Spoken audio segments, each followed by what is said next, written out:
So today I'm here with Virginia Cinquemani, who is the author of The Good Communicator, How to Make Sustainability Irresistible. And she's with me as part of our Business Book Awards 2026 finalists LinkedIn series. I need to find a shorter way of saying that. But it's wonderful to have you here, and congratulations, Virginia. Thank you. Thanks for having me as well. Thank you. It's great to have you here, and I get to ask you the question that I've really enjoyed asking other people on this series. Why did you write this book? Right. It all started a couple of years ago during a coaching session. Actually, it's one of these pivotal moment in your life. I had this client who was super experienced, a sustainability professional with 15 years experience as a technical person, who really struggled to get the buy-in for her initiatives in sustainability. And she said, she mentioned how exhausted she was. But actually, she said, literally, I'm really tired of putting on my boxing gloves every day and go for a fight. And then she stopped in her track and said, hold on one second, why am I using all this fighting language? And that made me realize how we're going against our own values in sustainability, because we're trying to push our values, we're trying to push sustainability instead of taking people on a journey with us.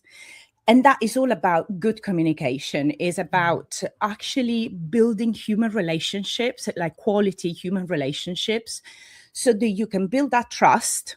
And in turn, people, you can persuade people, because people start really believing in you. And it's an ethical process, because you get people on board. And so I decided to, put my thoughts on paper, and I came up with a framework, step by step. How do you do that? Because we don't need any more technical solutions. We don't need, we just need to establish human relationships and that actually can build something better and bigger together with others. So that was the pivotal moment and the spark that started everything. And when you say people, you particularly mean leaders, don't you? How do we get the people who make the decisions not seeing this as something that's onerous or off to the side or has to be considered if there's enough time and budget left, but something that's really fundamental to how the organization grows and develops? Absolutely. And it's also getting people to understand, my people, so the sustainability leaders I'm speaking to understand that actually by pushing data and facts, you don't really change anything. Yeah. It's more about understanding what's beyond, the headline, which is, we don't have the money to invest in this at the moment. Actually, people are scared of failing. People don't know enough about it. There are so many reasons. And unless we spend the time to focus on our audiences, understand what they're all about and what they need and what they want, and how we can together focus on the issue, which is, we want a better world. We want businesses that thrive. We want, we all have, similar goals in that sense. Unless we are in it together with our audiences, with these leaders, that, they have to make money as well, we can't really have that win-win situation. And I mean, I think it's implicit in what you just said, but tell us why this matters. Even, today it matters probably even more than when I started writing the book, because the world has gone a bit havoc. You might agree with me. Things seems to have gone, incredibly crazy. And sustainability, as a consequence, has gone a little bit away from, the main agendas, and companies seem to struggle to even, keep the doors open. It's difficult to fit sustainability in as well. And obviously led by governments and everything. So it's a bit of unfortunately, a domino effect.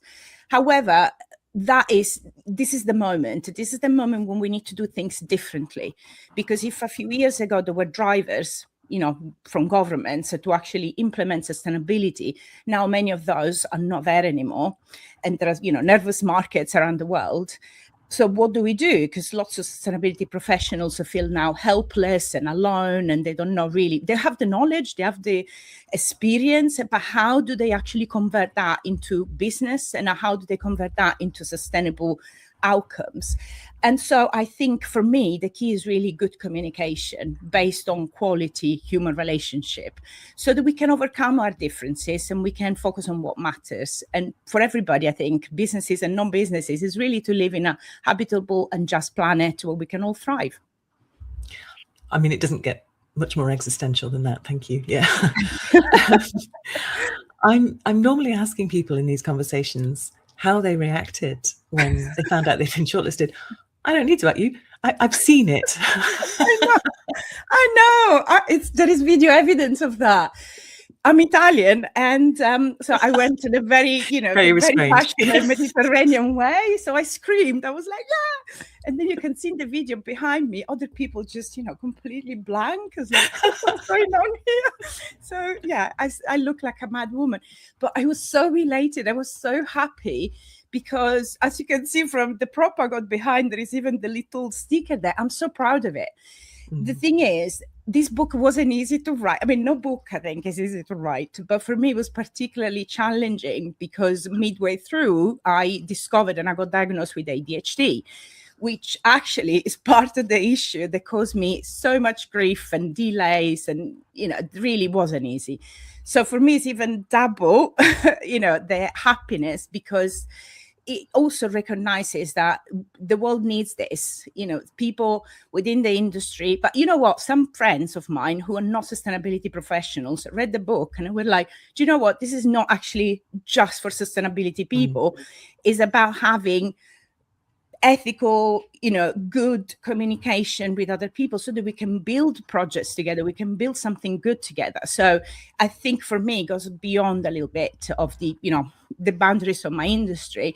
But I think there is a big need for this as the world still, doesn't feel that safe. It doesn't feel that stable.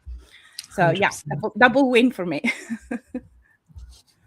And it was glorious. I mean, whenever I feel down, I'm just going to watch that little video of you leaping in the air at the Business Course shortly, which is marvelous. Yeah. And hopefully you'll get to do it again in September when we're there for the awards evening. Fingers crossed for all of us. But yeah. Whatever happens, we're going to have the best night. It's going to be so much fun. So congratulations on the shortlisting, Virginia. Congratulations on having written this book. It's a proposal challenge winner. I feel really strongly about it as well. And let's hope that this helps it reach more people. Thank you so much. Thanks, Alison.